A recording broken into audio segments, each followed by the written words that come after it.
बिस्मिल्लाहिर्रहमानिर्रहीम नहमदहू व नुसल्ली अला मुहम्मद रसूलुल्लाहि करीम। ये problem maxima and minima of three variable chapter से है। Find the stationary value of u is equal to x square plus y square plus z square two यानी subject to condition a x square plus b y square plus c z square equal to 1 and l x plus m y plus n z is equal to 0। तो सबसे पहले तो हम यहाँ पर stationery value है उसके बारे में बात कर लेते हैं, फिर अपनी प्रॉब्लम को सॉल्व करते हैं। तो स्टेशनरी वैल्यू की डेफिनेशन हमने पहले से लिख के रखी हुई है। Stationary value is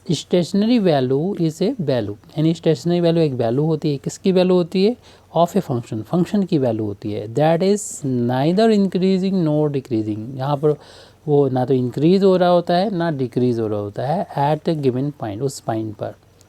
it is a point where, ये वो ऐसा पॉइंट होता है where the function's derivative is zero, यानी जहाँ पर हम स्टेशनरी वैल्यू फाइंड करते हैं वहाँ पर वो ऐसा पॉइंट होता है जहाँ पर फर्स्ट फंक्शन का जो फर्स्ट डेरिवेटिव होता है वो ज़ीरो के बराबर होता है। अब टाइप ऑफ स्टेशनरी वैल्यूज़ क्या होती हैं, तो इसी से हमें पता चल जाएगा। ये मैक्सिमम वैल्यू होती है, यानी जो लार्जेस्ट वैल्यू होती है फंक्शन की वो, और उसके आसपास की जो पॉइंट्स होते हैं उन पर, यानी लोकल मैक्सिमा की बात करें। मिनिमम वैल्यू का मतलब होता है smallest value of the function, और एक होता है यहाँ पर जो वैल्यू नहीं होती फंक्शन की बल्कि एक पॉइंट होता है, लेकिन वहाँ से फंक्शन की वैल्यू फाइंड की जा सकती है। ए पॉइंट वेयर, ऐसा पॉइंट होता है जहाँ पर फंक्शन ना तो फर्स्ट डेरिवेटिव तो ज़ीरो होता है उसका, फंक्शन का डेरिवेटिव तो ज़ीरो होता है, लेकिन वहाँ पर फंक्शन ना तो मैक्सिमा होता है और ना ही मिनिमा होता है। यानी अभी हम लोगों ने स्टेशनरी जो वैल्यू है जब होती है तब हम देखते हैं कि वहाँ पर फंक्शन या तो मैक्सिमा होता है या मिनिमा होता है, या फिर स्टेशनरी का मतलब देख रहे हैं हम इस तरीके से फंक्शन ऊपर जा रहा है, ऐसा लग रहा है इसकी वैल्यू मैक्सिमम पहुंच रही है, लेकिन अगर इस दूसरी साइड से देखें तो ये ऐसा लग रहा है इसकी वैल्यू ये मिनिमम है। तो ऐसा जो है स्टेशनरी पॉइंट कहलाता है, सॉरी ये जो है हमारा पॉइंट सैडल पॉइंट कहलाता है। ये यहाँ पर देख रहे हैं इस पॉइंट पर, यहाँ पर हमने टेंजेंट ड्रॉ की है। इस पॉइंट पर टेंजेंट ड्रॉ करते हैं वो एक्स एक्सिस के पैरेलल होती है, चाहे मैक्सिमा की बात करें या मिनिमा की बात करें। उस पॉइंट पर फर्स्ट डेरिवेटिव यानी ज़ीरो के बराबर होता है, और टेंजेंट जो होती है वो क्योंकि टेंजेंट जो होती है उसकी slope D by D x होती है, वो ज़ीरो होती है इन इस सैडल पॉइंट पर भी, और ये मिनिमा के पॉइंट पर भी, मैक्सिमा के पॉइंट पर भी। और मैक्सिमा मिनिमा का जो पॉइंट होता है उस पर हम हमारा फंक्शन के जो फर्स्ट डेरिवेटिव्स होते हैं वो ज़ीरो के बराबर होते हैं। ये तो फर्स्ट वेरिएबल की रिस्पेक्ट में हमने लिख लिया था डी बाई वो डी एक्स, लेकिन हम बात कर रहे हैं क्योंकि तीन वेरिएबल हैं यहाँ पर एक्स वाई जेड, यानी इंडिपेंडेंट वेरिएबल और एक डिपेंडेंट वेरिएबल होगा। तो ये वो इन पॉइंट्स पर, यानी मैक्सिमा के पॉइंट पर या मिनिमा के पॉइंट पर या सैडल पॉइंट पर जो वैल्यू होती है फंक्शन की, उसको ही हम स्टेशनरी वैल्यू बोलते हैं। तो स्टेशनरी वैल्यू जो है उस फाइंड करना है इस फंक्शन की, और सब्जेक्ट टू कंडीशंस हमको दे रखे हैं। तो इसके लिए सबसे पहले तो हमें एक फंक्शन तैयार करना होता है। उस फंक्शन को हम यहाँ पर कैपिटल एफ कह देंगे, यानी हम इसको लिख भी देते हैं। Let us define a function capital F as, capital F की जो वैल्यू है वो x square plus y square plus z square plus lambda 1, यानी ये यू की जो वैल्यू है वो लिख लीजिए, और इसको राइट से लेफ्ट मिलाएंगे -1 हो जाएगा, और उसको लेमडा के साथ मल्टीप्लाई कर रही जो कांस्टेंट है ए x square plus b y square plus का सी जेड स्क्वायर माइनस का 1। और फिर दूसरी जो कंडीशन है उसमें भी राइट हैंड साइड में तो ज़ीरो है, कुछ और होता है उसको उधर उठा ले जाते हैं, माइनस वो भी हो जाता। तो l x plus m y plus n z, और फिर उसके यहाँ पर लेमडा 2 से मल्टीप्लाई कर दीजिए, और राइट हैंड साइड में तो ये हमने राइट हैंड साइड नहीं होगा, ये तो हमने फंक्शन को डिफाइन इस तरीके से किया है। इसमें लेमडा 1 से इंटू, यहाँ पर लेमडा 2 से इंटू, ये हमारी पहली कंडीशन थी, ये दूसरी वाली कंडीशन है। अब हम बात करेंगे मैक्सिमा मिनिमा के। फॉर मैक्सिमा एंड जब मिनिमा होता है, हम बात कर रहे हैं मैक्सिमम मिनिमा एफ़ के लिए, कैपिटल एफ़ के लिए, तो हम लोग जानते हैं कि हमारा जो फर्स्ट डेरिवेटिव होता है उसकी वैल्यू एक्स के रिस्पेक्ट में, उसकी वैल्यू भी ज़ीरो के बराबर, मतलब एक्स के रिस्पेक्ट में जो डिफ्रेंशिएशन करते हैं तो वो भी ज़ीरो होता है। हम एफ़ का जब वाई के रिस्पेक्ट में पार्शियली डिफ्रेंशिएशन करते हैं वो भी ज़ीरो होता है। एफ़ का हम जब जेड के रिस्पेक्ट में डिफ्रेंशिएशन करेंगे तो वो भी ज़ीरो के बराबर होगा। अब इस एफ़ का जो कैपिटल एफ़ हमारे पास है उसका एक्स के रिस्पेक्ट में पार्शियली हम लोग डिफ्रेंशिएशन कर रहे हैं। जब आप पार्शियली डिफ्रेंशिएशन करेंगे तो x के लिए y और z कांस्टेंट होंगे, तो इनका तो डिफ्रेंशिएशन ज़ीरो हो जाएगा। तो हम ये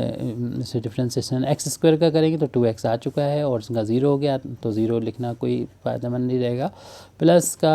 अब इसमें करेंगे तो ये z वाले और ये कांस्टेंट सब ज़ीरो हो जाएंगे x के रिस्पेक्ट में पार्शियली डिफ्रेंशिएशन, इसका डिफ्रेंशिएशन करेंगे तो एक्स स्क्वायर का 2x हो जाएगा। बाकी ये कांस्टेंट लिखना है, यानी 2 लिखना है, ए भी लिखना है और हमारा लैम्डा 1 और एक्स भी लिखना है। तो बाकी तो ज़ीरो प्लस का इसी तरीके से लैम्डा 2 और यहाँ पर डिफ्रेंशिएशन कर रहे हैं तो एल बचेगा और x का तो 1 हो जाएगा डिफ्रेंशिएशन, बाकी सबके ज़ीरो हो जाएंगे क्योंकि पार्शियल डिफ्रेंशिएशन है। x के लिए y और z का कांस्टेंट होता है, उनका डिफ्रेंशिएशन ज़ीरो और इक्वल टू ज़ीरो यहाँ पर कर देंगे। ये तो वैल्यू हमने यहाँ तक लिख दी है। अब इसकी बात कर रहे हैं तो इस f को y के रिस्पेक्ट में पार्शियली डिफ्रेंशिएशन करेंगे तो y के लिए x और z कांस्टेंट हो जाएगी, जिनका डिफ्रेंशिएशन ज़ीरो हो जाएगा, तो y स्क्वायर का डिफ्रेंशिएशन 2y हो जाएगा, बाकी तो ज़ीरो हो गए, ज़ीरो वालों को नहीं लिख रहे हैं। प्लस का जब हम इसका डिफ्रेंशिएशन करेंगे, ये तो ज़ीरो हो गए, तो इनका करेंगे तो वाई स्क्वायर का 2y हो जाएगा, 2 इधर लिख दिया, v लिख दिया, लैम्डा 1 इंटू वाई, और फिर इसका जब डिफ्रेंशिएशन करेंगे इनका ज़ीरो हो जाएगा, इसका हो जाएगा m कांस्टेंट हो जाएगा, प्लस का m को बाहर ले लेंगे, y का तो y के रिस्पेक्ट में 1, राइट हैंड साइड में जो ज़ीरो है ये वाला वो लिख दिया। अब हम इसकी बात कर रहे हैं, यहाँ जगह नहीं तो नीचे लिख देते हैं। इसको z के रिस्पेक्ट में डिफ्रेंशिएशन कर रहे हैं इस f को, तो z के लिए x और y कांस्टेंट हो जाएंगे, तो इनका तो ज़ीरो हो जाएंगे, तो इसका डिफ्रेंशिएशन हो जाएगा 2z प्लस का इसका डिफ्रेंशिएशन करेंगे z स्क्वायर का तो 2z हो जाएगा, तो यहाँ पर 2c लिख दीजिए, लैम्डा 1 इंटू z कर दिया, और फिर उसके बाद अगला टर्म इसका करेंगे तो इन शुरू के दो टर्म का ज़ीरो हो जाएगा, प्लस का लैम्डा 2 इंटू ये n कांस्टेंट है बाहर लिया, z का तो 1 हो गया, राइट हैंड साइड में ज़ीरो। इन ये इक्वेशंस जो हमें मिली हैं, देखिए इसको हम दोबारा से लिख देते हैं ठीक करके। तो पहली वाली जो इक्वेशन है वो 2x प्लस का 2a लैम्डा 1x, इसका 1 में इंटू करेंगे वही आ जाएगा, यानी कोई हम नई तरीके से कुछ नहीं लिख रहे हैं। इन इक्वेशन को थोड़ा गैप करते हम तो इक्वेशन डाल देते हैं, तो इसलिए हम दोबारा से इसे लिख देना है, बस l इंटू 1 l कर दिया, बाकी तो एज इट लिखा है, इक्वेशन नंबर 1 डाला। इस वाले को जो है इक्वेशन नंबर 2 डाल देंगे, यानी 2y प्लस का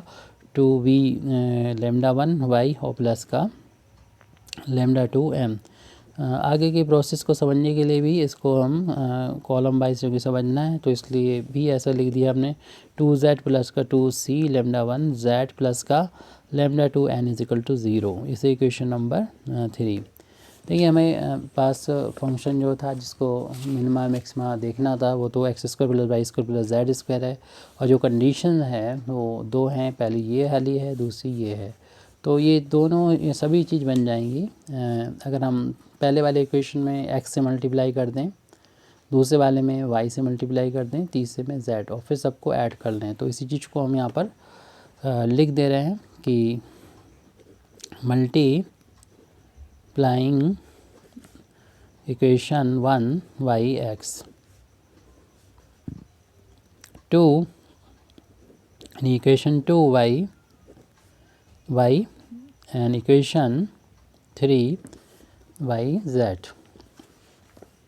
और उसके बाद हम इनको ऐड कर देंगे, एंड एडिंग, और ऐड करेंगे वो कॉलम वाइज करेंगे, एडिंग कॉलम वाइज। तो हमें क्या मिलेगा, देखिए इसमें x से इंटू किया पूरे में, इसमें y से इंटू किया, इसमें z से, तो ये x स्क्वायर हो जाएगी, y स्क्वायर z स्क्वायर। इस कॉलम वाइज ऐड करेंगे, 2 कॉमन है, 2 को यहाँ लिख दिया, और इधर हो जाएगा x स्क्वायर पहले वाले में, दूसरे वाले में y स्क्वायर, और तीसरे वाले में ये z स्क्वायर हो गया। ये देखिए u की वैल्यू आ गई, और इन सभी में 2 टाइम्स लैम्डा 1 को हमने कॉमन ले लिया, और इसमें x से मल्टीप्लाई किया है, इसमें y से, इसमें z से, तो ये x² हो गया, ये y² z², और हमारे पास यहाँ पर a x² हो जाएगा, प्लस का b y² हो जाएगा यहाँ पर, और यहाँ पर c प्लस c z² हो जाएगा, प्लस इनमें लेमडा 2 कॉमन है, और इसमें हम x से इंटू यहाँ y से यहाँ z से इंटू कर चुके हैं, इक्वेशन में लिख भी चुके हैं यहाँ पर। तो पहले वाले में lx हो जाएगा, दूसरे वाले में m y हो जाएगा, तीसरे वाले में m z हो जाएगा, और इन सब को ऐड करेंगे तो भी ज़ीरो हो जाएगा, क्योंकि इसमें x है, इसमें y से z से ज़ीरो ही रहेंगे, ऐड करने पर भी ज़ीरो हो जाएगा। ये वैल्यू देखिए u के बराबर है, इसे तो 2u कर लें, प्लस 2 लेमडा 1 इक्वेशन जो गिवन कंडीशन थी उसमें देखिए ये वैल्यू जो है हमें दे रखी है, ये वैल्यू 1 के इक्वल दे रखी है, तो इसकी जगह पर तो हम 1 लिख देंगे, प्लस का लेमडा 2 इंटू, और ये वैल्यू जो दे रखी है इसकी वैल्यू 0 के बराबर है, तो इसकी जगह 0 रख देंगे, राइट हैंड साइड में भी हमारा ये 0 है। तो अब देख रहे हैं ये तो इंटू होकर 0 हो जाएगा, और अब इस लेमडा 1 की वैल्यू यहाँ से फाइंड कर सकते हैं, 2 इंटू 1 2 लेमडा 1 हो जाएगा, इसको उधर पहुँचाएंगे, माइनस का 2u हो जाएगा, 2 से 2 कैंसिल कर देंगे, लेमडा 1 की वैल्यू में माइनस के u मिल जाएगी, इसको हम इक्वेशन नंबर 1 में पुट कर देंगे, उससे हमें x की वैल्यू मिलेगी, putting the value of lambda 1 in equation number 1। तो यहाँ पर देखिए हम लेमडा 1 की वैल्यू माइनस u रखेंगे तो ये माइनस का हो जाएगा, बाकी चीज़ वैसी होगी, यानी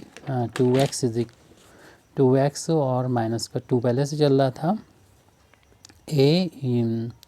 ax और u, फिर लेमडा यहाँ पर सिर्फ हमने माइनस u रख दिया है, बाकी का जो भी था प्लस का लेमडा 2l, l को पहले लिख देते हैं, प्लस l पहले और लेमडा 2 बाद में, बराबर हमने कर दिया 0 के। ये इक्वेशन नंबर 1 से हम इन दोनों में से x को कॉमन ले लें तो 2 भी कॉमन आ रहा है, तो 1 बचेगा यहाँ पर, माइनस का 2 x कॉमन लेने पर au आ जाएगा, क्योंकि हमें x की वैल्यू निकालना है, इसको ट्रांसपोज कर दिया, माइनस l लेमडा 2 हो जाएगा, इसको उधर पहुँचा देंगे, x को इधर रखेंगे,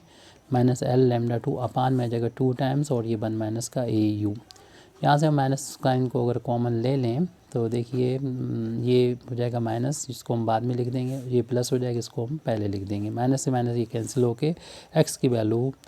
l लेमडा 2 अपान में 2 टाइम्स au माइनस का 1 आ गई है। जिस तरीके से हमने x की वैल्यू फाइंड की है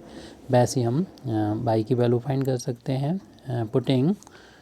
value of lambda 1 in equation number 2 में रख दें आपकी, तो वहाँ इक्वेशन नंबर 2 देख लीजिएगा, वहाँ पर पहले तो पहला टर्म में 2y है, दूसरा टर्म जो है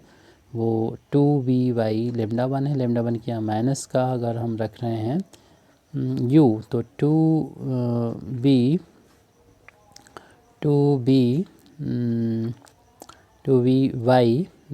u हो जाएगा, और प्लस का m into lambda 2 right hand side में 0। तो इक्वेशन नंबर हमने 2 में जहाँ पर लेमडा 1 था वहाँ पर माइनस का u पुट कर दिया है, यहाँ से हम y को 2y को उसी तरीके से जैसे 2x से कॉमन लिया था लिख देंगे, तो ये बचेगा 1 माइनस का बचेगा bu हो जाएगा, और इज इक्वल टू से ट्रांसपोज करेंगे, माइनस का m इंटू लेमडा 2 हो जाएगा, और y की वैल्यू निकालेंगे तो इधर डिवाइड करेंगे, माइनस इसमें भी उसी तरीके से कॉमन लेके कैंसिल करेंगे, तो आ जाएगा m, थोड़ा सा डायरेक्ट कर रहे हैं, लेमडा 2 अपान में 2 टाइम्स bu माइनस का 1 हो जाएगा। जिस तरीके से हमने y की वैल्यू फाइंड की है और x की वैसे ही हम पुट कर देंगे, putting value of lambda 1 in equation number हम 3 में रख देंगे, उससे z की वैल्यू मिलेगी। z क्या था देखिए, इक्वेशन नंबर 3 क्या था, फर्स्ट टर्म 2z था, फिर माइनस हो जाएगा 2c और z, और हमने लेमडा 1 की जगह पर माइनस का u पुट कर दिया है, और प्लस का n into lambda 2 is equal to 0। इनमें से उसी तरीके से 2z को कॉमन ले लेंगे दोनों टर्म में, 1 माइनस का cu बचेगा, और इधर ट्रांसपोज करेंगे माइनस n इंटू लेमडा 2, और फिर z की वैल्यू निकालने के लिए इनको डिवाइड में लगा देंगे, माइनस कॉमन लेके कैंसिल कर देंगे, एंड लेमडा 2 अपान में cu माइनस का 1 आ गया। तो x y z की जो हमें वैल्यू भी मिली हैं, इन वैल्यू को पुट कर देंगे जो हमारा रिलेशन है सेकेंड वाला उसमें, putting these values these values in the relation, ये एक सिंपल सा हमारा रिलेशन है जिससे हम आसानी से u की वैल्यू को फाइंड कर सकते हैं इस इक्वेशन में, जहाँ पर x है, x की वैल्यू पुट कर दें जो कि थी L लैम्डा 2 अपान में 2 टाइम्स AU माइनस 1, और फिर m लिखने के बाद इसकी वैल्यू रखेंगे y की m लैम्डा 2 मैंने सामने लिखी हुई है 2 टाइम्स BU माइनस का 1 प्लस फिर n लिखने के बाद यहाँ पर z की वैल्यू रख देंगे जो कि n टाइम्स लैम्डा 2 अपान में 2 टाइम्स, ये 2 टाइम्स यहाँ रह गया था 2 लिख दीजिए क्योंकि 2 ये डिवाइड में आ जाएगा, और ये CU माइनस का 1, और राइट हैंड साइड में तो 0 के बराबर है। अब यहाँ से हम लैम्डा 2 ऊपर से न्यूमरेटर से और 2 डिनोमिनेटर से कॉमन है तो बाहर ले लेंगे, जो बचेगा उसे ब्रैकेट में लिखेंगे। लैम्डा 2 अपान 2 को बाहर लिया तो हमारे पास साथ में देखिए L into l l square हो जाएगा, M into m m square हो जाएगा, N into n n square हो जाएगा। तो जो बचेगा वो हम लिख दे रहे हैं n स्क्वायर अपान में AU minus 1 plus M square upon BU minus 1 और n square upon CU minus 1 और इजिकल टू हो जाएगा 0, क्योंकि मल्टीप्लिकेशन में दोनों का इंटू 0 है, या तो ये 0 या तो ये 0, ये 0 ना तो 2 0 है ना लैम्डा 2 0 है, तो ये वैल्यू ही 0, जिस सिंपलाइज that L square upon AU minus 1 plus M square upon BU minus 1 plus n square upon CU minus 1, ये 0 के बराबर आ जाएगा, क्योंकि लैम्डा 2 तो 0 के बराबर नहीं है, 0 के बराबर नहीं है। अब यहाँ पर हम तो कह सकते हैं दिस इक्वेशन गिव्स, ये आपको यहाँ पर वैल्यू फाइंड नहीं करनी है, बस बता देना ये इक्वेशन मिल गई है। The stationary, this equation gives the stationary value of u की स्टेशनरी वैल्यू देगी, या फिर हम कह सकते हैं ये यहाँ से मिलेगी फंक्शन की मैक्सिमम वैल्यू मिलेगी या minimum, maximum value and minimum value यहाँ से मिलेगी। हमें यहाँ पर फाइंड नहीं करना है क्योंकि ये हमारा टाइप 2 की प्रॉब्लम है, जो फ्री वेरिएबल में मैक्सिमा और मिनिमा की प्रॉब्लम होती है। तो टाइप 2 जो होता है वो आपको मालूम है कि वो प्रॉब्लम होती है जिसमें पॉइंट और मैक्सिमा और मिनिमा जो है वो तो ऑब्टेन नहीं होता है, और ना ही इस सेकंड डेरिवेटिव का साइन, हालांकि वो दूसरी बात है, हम उसको यहाँ पर छोड़ देते हैं। हमें तो एक इक्वेशन फाइंड करना थी, वो यहाँ पर आ चुकी है, हम पर अपनी प्रॉब्लम कंप्लीट हो गई है। अब इसका जो मीनिंग है कुछ वो देख लेते हैं। जैसे कि यहाँ तक सवाल तो हो चुका था, u की वैल्यू कितनी थी आपकी, x square plus y square plus z square, इसका मतलब क्या है। ये एक्चुअल में देखिए कि हमारा जो ओरिजिन 3 डायमेंशन में ओरिजिन के कोऑर्डिनेट 0,0,0 होते हैं, और जो कोई भी पॉइंट होता है उसके कोऑर्डिनेट x, y, z हैं, और इनके बीच की डिस्टेंस अगर हम डिस्टेंस फार्मूले का यूज़ करके फाइंड करें तो स्क्वायर रूट x कोऑर्डिनेट को पहले माइनस करते हैं, उसका स्क्वायर y कोऑर्डिनेट को माइनस करते हैं, उसका स्क्वायर, फिर z कोऑर्डिनेट को माइनस करते हैं, उसका स्क्वायर। तो यहाँ पर अगर दोनों साइड स्क्वायर कर लिया जाए तो रूट हट जाएगा, और x माइनस 0 x होता है, x square y square z square, ये u की वैल्यू है। इसको हम लोग u की वैल्यू x square plus y square equal to z square क्या है, ओरिजिन से किसी पॉइंट तक की डिस्टेंस का स्क्वायर है u। और ये पॉइंट p क्या है, ये p पॉइंट जो है, जो हमें सेंटर कॉनिक्वाइड दे रखा था, सेंट्रल कॉनिक्वाइड दे रखा था a एक्स स्क्वायर प्लस का वी वाई स्क्वायर प्लस का सी जेड स्क्वायर इक्वल टू 1, और जो सेंट्रल प्लेन था, जो सेंट्रल प्लेन यानी ओरिजिन से जाने वाला ये प्लेन था, यानी क्या था l x plus m y plus का एन जेड, इसका सेंटर जो था वो ओरिजिन होता है, ये सेंट्रल कॉनिक्वाइड है, और ये सेंटर से होकर जाने वाला प्लेन सेंट्रल प्लेन है।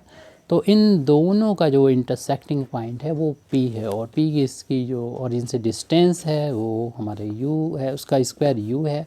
तो इसको ये मैक्सिमा कब होगा या मिनिमा यानी स्टेशनरी पॉइंट के बारे में हमें इसमें बताना था। हमारी प्रॉब्लम यहाँ पर कंप्लीट हो गई थी जो हमसे पूछा गया था। Thank you very much Indeed for listening me व आखिर दावाना अल्हम्दुलिल्लाहि रब्बिल आलमीन।